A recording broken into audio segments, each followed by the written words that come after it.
भाई ने बहुत बार पहल करी, लेकिन उनको मिलने के लिए आज तक समय नहीं दिया गया है। हर न्यूज के प्रिंट मीडिया के माध्यम से, न्यूज चैनल के माध्यम से भाई ने बिल्कुल खुल करके कहा हम बहन जी के साथ जाने के लिए तैयार हैं।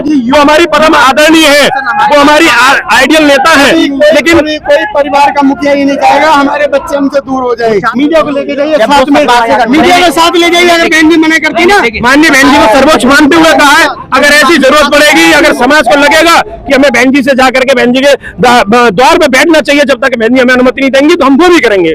आने वाले समय में माननीय बहन जी के दरवाजे पे जाकर के बहुजन समाज के लोग भाई चंद्रशेखर आजाद जी के द्वार पे बैठेंगे। अगर वो जब तक वो अनुमति नहीं देंगी तब तक हम वहां से नहीं लेंगे। ये काम होगा।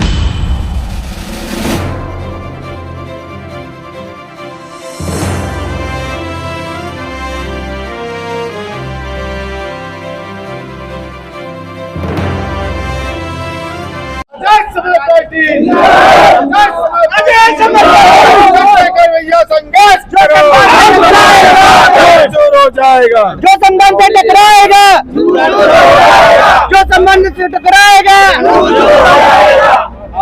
सभी साथियों नमस्कार, मैं रुनपाल। मैं भी ये जो रैली है, रैली में शामिल होने के लिए जो लोग आए हैं उनसे चर्चा करते हैं। आप लोग कहाँ से आए हैं? हम मथुरा से आए हैं। मथुरा से जी। किस लिए आए हैं सर? जो हमारे भाई एडवोकेट चंद्रशेखर आजाद जी ने जो 1 अगस्त को वर्गीय क्रीमिलेयर का जो आदेश आया था सर्वोच्च सुप्रीम कोर्ट के द्वारा, उसका हम और हमारे पार्टी और भाई चंद्रशेखर आजाद जी उसका विरोध करते हैं। और जी आप जो क्या कहते हैं जो अभी क्रीमिलेयर आया है जी, क्या कहना चाहते हो? तो क्रीमिलेयर जो आया है ये मतलब क्या है कि जो किस प्रकार से ये लोग लाना चाहते हैं इस विषय में इन्होंने पूरी तरह से अभी सुप्रीम कोर्ट ने लागू नहीं किया है। लेकिन जो क्रीमिलेयर जो लोग लाए हैं तो क्रीमिलेयर केवल एक जाति विशेष के ऊपर ही या एक समूह के ऊपर ही क्यों है? SC ST OBC में इन लोगों को क्रीमिलेयर लगता है, लेकिन जो जनरल लोग हैं तो क्रीमिलेयर वाली बात है तो फिर सबके ऊपर होना चाहिए। चाहे कोई भी व्यक्ति, चाहे निचले तबके का हो, चाहे ऊंचे तबके का हो, चाहे जाति हिसाब से, चाहे नीचे स्तर का हो, चाहे ऊंचे स्तर का हो, लेकिन जो क्रीमिलेयर हम लोग जो लेके आए हैं जो सबके लिए लागू होना चाहिए। और ये क्रीमिलेयर जो केवल जो लाए ये लोग केवल हमारा जो SC ST OBC जो वर्ग है उस वर्ग को केवल ये क्या करना चाहते हैं कि इसको डिवाइड करने में एक दूसरे से लड़ाना चाह रहे हैं, भाई भाई से लड़ाना चाह रहे हैं और ये दिखाना चाह रहे हैं कि ये आपका खा रहे हैं, ये आपका खा रहे हैं, ये आपका खा रहे हैं। लेकिन जो लोग हमारा सदियों से खाते चले आ रहे हैं वो लोग अपने ऊपर नहीं देख रहे कि हम कितने दिन से इन लोगों का खा रहे हैं, तो हमें अपने ऊपर क्रीमिलेयर लाना चाहिए कि नहीं लाना चाहिए। आप लोग समझ क्यों नहीं पा रहे उनकी बात को? नहीं, हम लोग तो समझ रहे हैं, लेकिन हमारा समाज अभी इतना सक्षम अभी इतनी प्रकार से नहीं हो पाया। लेकिन बाकी जो बहुत सारे लोग हैं उनकी तरफ जो मैसेज जा रहा है, ये मैसेज जो एक तरह से इनको हमारे समाज को एकदम जो बाबा साहब का जो समाज था SC ST OBC माइनॉरिटी जो समाज था उसको जब हम एकीकरण की तरफ बढ़ रहे हैं तो इन लोगों का एक जो वायलेंस इन लोगों ने किया है उसमें ये चाहते हैं कि इन लोगों में हम एक ऐसा कोई चीज डालेंगे बीच में, इनके बीच में कि ये लोग भाई भाई जो एक दूसरे के विरोध में आएंगे। सर एकीकरण आपकी बात करिए, आपने एकीकरण में जा रहे हो, एकीकरण में कैसे जा रहे हो? कम से कम जो 50 पार्टी है आपकी, अगर एकजुट हो जाओ, एक पार्टी बन जाओ तब तो एकीकरण है। नहीं पार्टी अब देखिए यहाँ पर पार्टी वाली कोई बात नहीं, सारी पार्टियां इसका विरोध कर रही है इस चीज को। नहीं अभी आपने एकीकरण की बात कही है, एकीकरण का मतलब ही जो है नहीं एकीकरण की बात कह रहा हूँ ना मैं, एकीकरण को हम चाहते हैं, लेकिन अभी जो समय है अभी ये पार्टियों के एकीकरण की नहीं, क्योंकि सभी पार्टियां जो है एक साथ इस मुद्दे का विरोध कर रही हैं।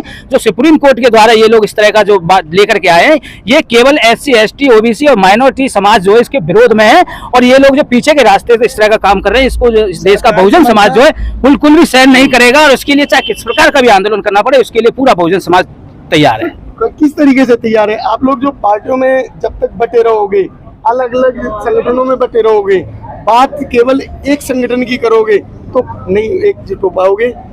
जिस तरीके से बीजेपी सरकार 39 पार्टियों की मिली हुई सरकार चल रही है और आप लोग वो नहीं समझ पा रहे, एक बीजेपी 39 पार्टियों को मिला के चल रही है। 39 पार्टियों ने कभी विरोध किया? उस बड़ी पार्टी का कोई विरोध नहीं किया ना। तो आप लोगों के समझ में कब आएगा? आप लोग सब छोटी पार्टियां छोटे मिलके एक अपने बड़ी पार्टी को खत्म कर दिया, उसे एकजुट कब लेगोगे? उसे उस धारा में कब जाओगे? अभी देखो मैं फिर आपसे वही वाली बात कह रहा हूँ कि अभी क्या है कि अभी हम लोग नए आए हैं, चंद्रशेखर भाई का तो पूरा मतलब जो ध्यान है वो इसी प्रकार का है कि पूरे देश का जो बहुजन है एक झंडे के नीचे रहना चाहिए। ये हमारे राष्ट्रीय अध्यक्ष अभी से नहीं काफी समय से ये पहल करते चले आ रहे हैं कि भाई सब लोग एक जगह होने चाहिए। देखो अगर काफी समय से पहल करते आ रहे हैं तो अभी तक आप लोगों की पार्टी एक क्यों नहीं हुई? क्योंकि स्वार्थ में लगे हुए हैं। हमारा सारा समाज, हर नेता चाहता है कि मैं मुख्यमंत्री बन जाऊं, प्रधानमंत्री बन जाऊं। आपकी बात बिल्कुल जो उन लोगों के लिए लागू होगी वो बात है किसके लिए हो, लेकिन अभी हमारे नेताजी जो है वो केवल उनका एक ही मकसद है कि इस देश का जो बहुजन समाज है इस देश की गद्दी पर होना चाहिए, और हम हर प्रकार से हर समझौते के साथ तैयार है। लेकिन और लोग भी तो है, इसके लिए हम ही तो ही हैं, और लोग भी तो हैं, उनको भी तो पहल करना चाहिए। हम तो पूरी तरह से पहल करेंगे। अभी हम दिल्ली हैं, हम इससे आगे भी जा सकते हैं। कहाँ जाओगे दिल्ली से आगे? जहाँ तक जाना पड़े वहाँ तक जा सकते हैं। संविधान पर कोई आँच उठाएगा तो हम बर्दाश्त नहीं करेंगे। हम मान रहे हैं कि ऐसी जरूरत नहीं पड़ेगी। 21 तारीख को हमने आंदोलन किया, और 21 तारीख को आंदोलन करने से पहले ही माननीय प्रधानमंत्री जी ने यह आदेश कर दिया कि यह वर्गीकरण लागू नहीं होगा। ये आज 11 सितंबर का आंदोलन हमें इसलिए करना पड़ रहा है क्योंकि वो लिखित में हमें कोई आश्वासन उन्होंने नहीं दिया।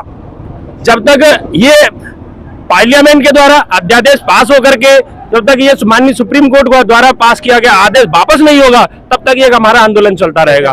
आज भी हमने आंदोलन, हमारा ये जो आंदोलन है महाआंदोलन, वो सिर्फ इसलिए नहीं है कि हम इस माननीय सुप्रीम कोर्ट द्वारा दिए गए आरक्षण के फैसले को वापस करवाना चाहते हैं। ये हमारा आंदोलन इसलिए है कि वो वापस होना चाहिए। उसके अलावा हमें एक्स्ट्रा 22% से अलग हमें आरक्षण चाहिए। जिस तरह से ईडब्ल्यूएस को रातों रात ला करके आरक्षण दिया है ना, 10%, SC ST OBC के लोगों को जो मुख्य धारा से पिछड़े हुए हैं उनको भी आरक्षण चाहिए 10%। उसके बाद हमें आरक्षण चाहिए प्राइवेट सेक्टर्स में।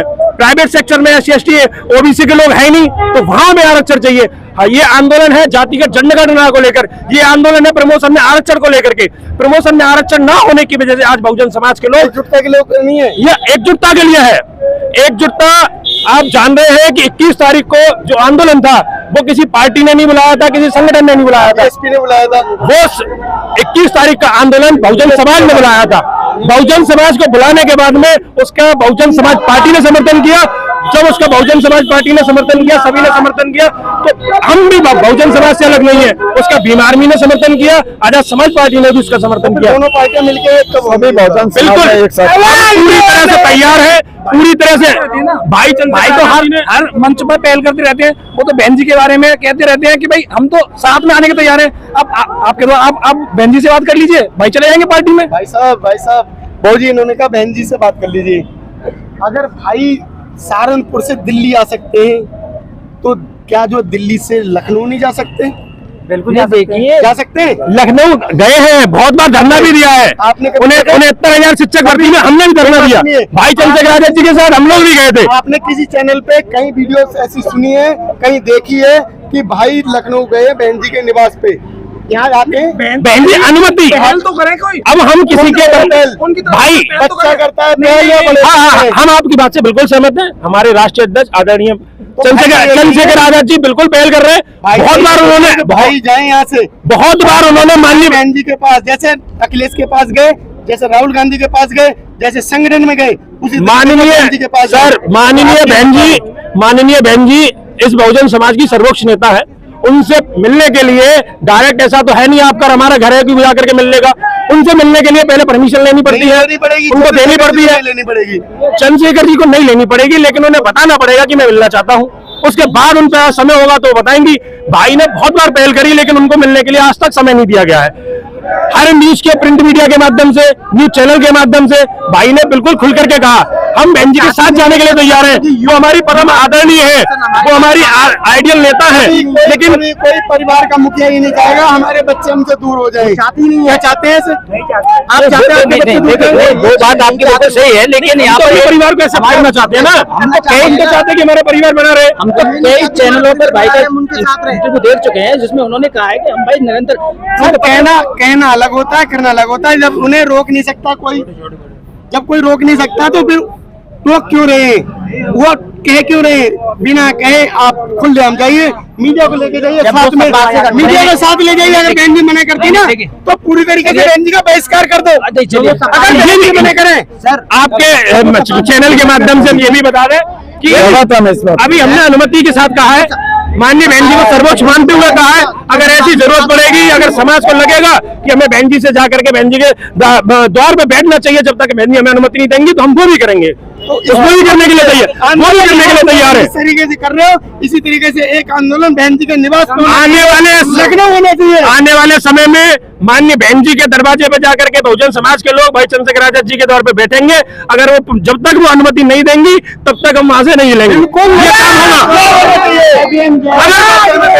होगा। अगर बहुजन समाज ये आह्वान करेगा तो ये काम जरूर होगी। आज आपके चैनल के माध्यम से भाई चंद्रशेखर आजाद जी से आह्वान करते हैं कि इस आंदोलन के बाद एक आंदोलन बहन जी का निवास होना चाहिए। हम आपके चैनल के माध्यम से ये अपील करते हैं अपने राष्ट्रीय अध्यक्ष जी से कि आप बहन जी से बात करिए। अगर बात नहीं करते हैं तो बहन जी के द्वार पे हम बैठेंगे। आपके साथ में पूरा बहुजन समाज है। जब तक बहन जी हमें नहीं अपनाती, सत्ता हत्या ले लिए, ये जब तक एकजुट नहीं रहेंगे सत्ता नहीं मिलेगी। सही बात।